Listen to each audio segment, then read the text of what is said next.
But what I have realized in the last few years is more and more I look at very closely, you can do an outstanding lecturing job, but unless the students are truly engaged, that material never trickles down to them. In other words, if you want real learning to occur, not just teaching, lecturing, then you have to figure out a way for the students to be engaged in the material, not passive listeners sitting and listening to you for an hour or 45 minutes.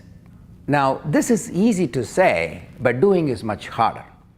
We have developed a series of online learning tutorials, video tutorials, and these are all bite-sized lessons, like 3, 5, 8 minutes lessons that they have to review before come to the class. It's not too long, and what we have found out is most of the students are doing that.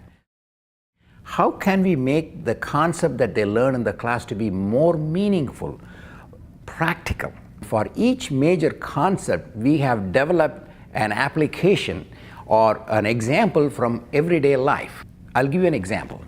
One of the first lectures we talk about is vectors. So I tell them maybe, you want to go home from school, you take your car, you take a right, left, go down I-10 West or I-10 East. The moment you start giving directions, you are using the concepts of vector. The relevance of something from your everyday life, the concept is not anymore mathematical, it is personal. It is not something alarmingly difficult and theoretical, but it is easy to understand and relevant for future.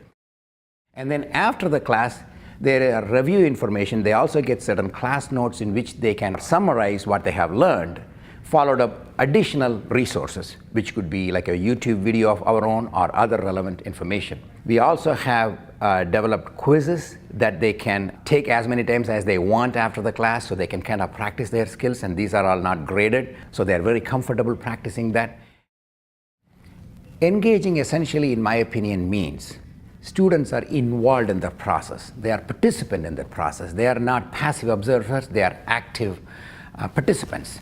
And when I say active participant, it could be hands-on in some cases, such as building and doing things, or involved in a discussion deeply where they are challenging some of the notions that we put it out there. In my classes, the failure rate has come down to 20% from 50. And that's big.